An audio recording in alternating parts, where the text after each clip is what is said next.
بسم اللہ الرحمن الرحیم۔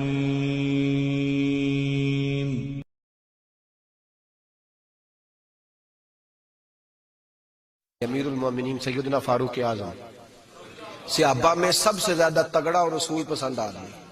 غصے کے لحاظ سے سب سے تگڑے ہیں، جلدی غصہ آتا ہے۔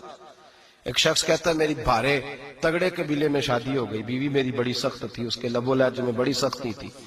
وہ قبیلہ بڑا مالدار تھا تو میں بات نہیں کرتا تھا۔ ایک دن میری بیوی نے بڑے سخت جملے کہے تو میں جناب عمر کے پاس آ گیا۔ توجہ ہے آپ دوستوں کی؟ کہتے ہیں حضرت عمر کے پاس آیا تو میں نے دروازے پہ دستک دی، بیوی کی شکایت کرنے آیا کہ ذرا مہربانی کریں، تو کہتے ہیں جناب عمر اندر سے اٹھے تو ان کی زوجہ بولنے لگی،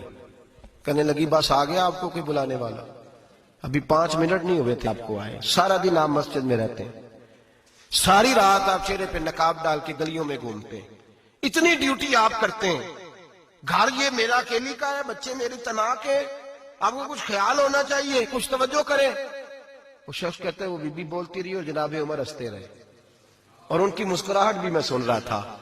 جب آپ بہت زیادہ مسکرائے نا تو وہ بھی مسکرانے لگی، زوجہ بھی مسکرانے لگی اور کہنے لگی اب کیا کہتے ہو؟ تو جناب عمر کہنے لگے کیا یہ رہا ہوں کہ اگر تیری بات ختم ہو گئی ہے تو میں جاؤں، اور اگر ہے تو میں کھڑا ہوتا ہوں، سنا لے کوئی اور بھی ہے تو۔ یہ بات کہہ کے باہر آئے نا جناب سیدنا عمر فاروق، تو وہ شخص کھڑا تھا، آپ نے فرمایا کیسے آئے ہو؟ کہنے لگا حضرت جی میری ایڈی تو نہیں ڈاڈی، میں تو آیا تھا اپنی بات کرنے، تو یہ تو لفظ زیادہ سخت ہے، وہ اتنی سخت نہیں ہے جتنی یہ ہے، تو ذرا قبیلہ سخت ہے تو میں شکایت کرنے آیا تھا، تو یہ تو آپ کا معاملہ بھی اسی طرح کا ہے۔ جناب عمر کا جو جواب ہے بڑا قیمتی ہے، آپ نے فرمایا میری بیوی میری ہر طرح کی خدمت کرتی ہے، لفظوں کا حسن دیکھیے، ایسے نہیں کہ بیوی کوئی کام بھی نہ کرے اور مفت کی چڑھائی کرے، وہ بھی درست نہیں ہے۔ فرمایا میری بیوی میری ہر طرح کی خدمت کرتی ہے، میں گھر نہیں ہوتا تو میرے بستر کو پاک رکھتی ہے، کسی کی ضرورت نہیں میرے بستر کو دیکھ بھی جائے، میرے بچوں کو جب میں بستر پہ بلاتا ہوں آتی ہے، میرے بچوں کا خیال رکھتی ہے، میں باہر ہی رہتا ہوں گھر کے، لیکن گھر کی ذمہ داریاں ساری اس نے اپنے کندھوں پہ لے لی ہیں۔ فرمایا میرے مزاج میں جلال ہے، میں روز اونچا بولتا ہوں تو سنتی ہے، میری بیوی ہے نا، میں اس کا لباس ہوں وہ میرا لباس ہے، کبھی کبھی وہ اونچا بولتی ہے تو میں بھی سن لیتا ہوں، بیوی جو میری ہے۔ حضرت ابو الحسن کی بات میں اکثر سنایا کرتا ہوں، بڑی دور سے مرید ملنے آیا تھا، بڑی دور سے، دروازے پہ دستک دی، وہ کہتا میں سینکڑوں میل کا سفر طے کر کے آیا دروازہ، اور یہ بات اتنی خوبصورت ہے، مجھے اس واقعے سے اتنی دلچسپی ہے کہ 2 سال پہلے ایک رمضان کا ایک درس تھا، تو ایک صاحب کہتے ہیں میں آپ وہ بات بیان کر رہے تھے تو میں سٹام لینے آیا تھا گکھڑ سے بیوی کو طلاق دینے کا، تو آپ بات کر رہے تھے تو میں نے یہ بات سنی تو بس میں نے سمجھا میری بات کر رہے ہیں، سارے مجھے کہتے تھے مان جا، میرا ساس سسر بھی منت کرتے تھے، میں نہیں مانتا تھا، آپ کی بات سن کے میں راضی ہو گیا اور میں اس کو لے آیا۔ حضرت ابو الحسن کہتے ہیں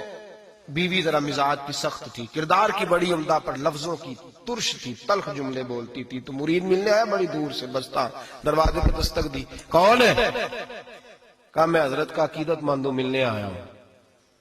تو اس نے کہا کہ وہ کسی جنگل میں اللہ اللہ کر رہا ہوگا، تو بھی ویلا ہی ہے جس طرح وہ ویلا ہے،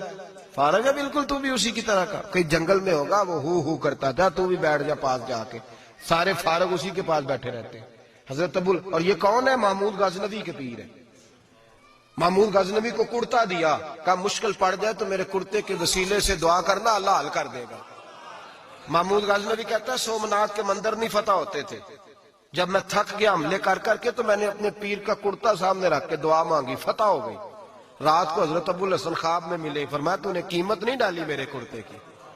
بس فتح مانگی۔ کہا حضور پھر؟ فرمایا میرا کرتا رکھ کے کہنا تھا یا اللہ سارے ہندوؤں کو مسلمان کر دے، اللہ نے مسلمان کر دینا تھا۔ اتنا بڑا شخص، اور گھر میں آل کے دستک دی تو بی بی کہتی ہے کون ہے؟ کہا ملنے آیا تھا، تو بھی فارغ ہے؟ اس نے کہا جی میں تو بڑی دور سے آیا ہوں، نے کہا وہ جنگل میں ہوگا، کہا ہو کر رہا ہوگا، تو بھی جا اس کے پاس، کرو جو دل میں آتا ہے۔ تو کہتے ہیں میں نے کہا کچھ بھی نہیں بیچارہ جس کا گھر ہی حال کوئی نہیں، تو کچھ بھی نہیں ہے، کوئی شے نہیں، چھوڑو، لیکن اب آیا ہوں بڑی دور سے تو ملنا تو پڑے گا۔ کہتے میں نے جنگل کی طرف منہ کیا، شام ہو رہی تھی تو حضرت شیر پہ بیٹھے ہوئے، شیر پہ بیٹھے آ رہے، پھر میرے دل میں خیال آیا کہ بیوی رام ہوتی نہیں اور شیر کو لگام ڈالی ہوئی ہے، کیا وسوسہ آیا؟ تو فرماتے ہیں نیچے اترے تو فرمانے لگے کہ ساری عادتیں اچھی ہیں، زبان کی نہیں اچھی، ساری عادتیں، میں نے بتایا نہیں، خود بولے ساری عادتیں اچھی ہیں، زبان کی نہیں اچھی، اور مجھے پتا ہے میں نے نکال دی تو کوئی رکھے گا بھی نہیں،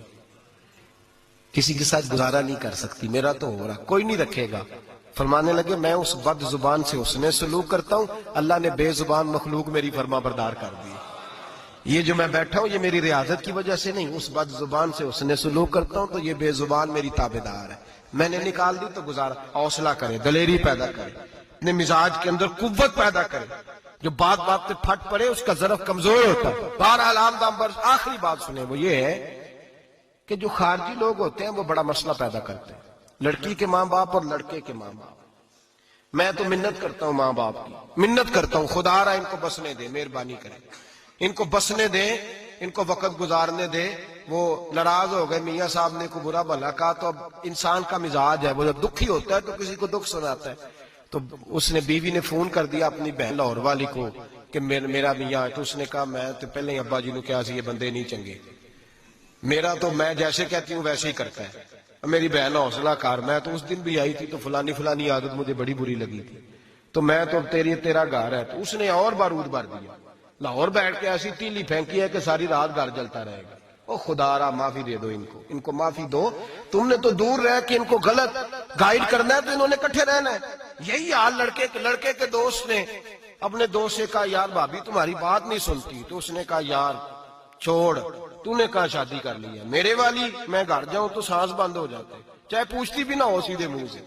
جھوٹ بولے گا، اس کا گھر تباہ کرے گا، حالات خراب کرے گا، چاہے روز اس کا حال اپنا برا ہوتا ہو۔ چاہیے کیا؟ میرے نبی کریم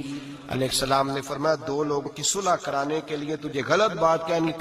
پڑتی ہے تو کہہ دے، اللہ تجھے اس پہ بھی اجر عطا فرمائے گا۔ ان کو کہے کہ یار کوئی بات نہیں، انسان کے کبھی رویے کچھ ہوتے ہیں، کبھی کچھ ہوتے ہیں، کبھی اندر کوئی ٹینشن ہوگی تیرے ساتھ، ان کو اچھا گائیڈ کریں، اس لیے کہ ان دونوں نے اکٹھے رہنا ہے، تم نے تو فطور ڈال کے نکل جانا ہے۔ میرے نبی پاک علیہ السلام کی حدیث سنیں، حضور نے فرمایا لعنتی ہے وہ شخص جو مرد کو عورت کے خلاف اکساتا ہے اور عورت کو مرد کے خلاف اکساتا ہے، وہ لعنتی ہے، وہ کوئی بھی ہو، مائیں بھی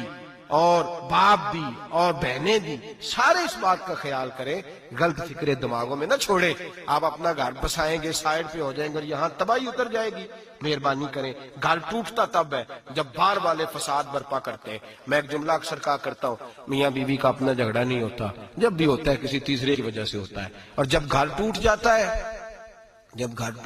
ہے تو مصیبت اس کے لیے ہوتی ہے، خامند کے لیے یا بیوی کے لیے۔ اور یہ جو گھر ٹوٹتے ہیں تو سب سے زیادہ شکار وہ نونہال ہوتے ہیں جن کو باپ کی بھی ضرورت ہوتی ہے، ماں کی بھی ضرورت ہوتی ہے۔ وہ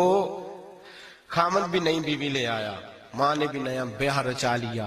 لیکن بچے ترستے ہیں، روتے ہیں کہ خدایا یہ کبھی کٹھے ہوتے، گھر ٹوٹ گیا، خاندان بکھر گئے، رشتے برباد ہو گئے،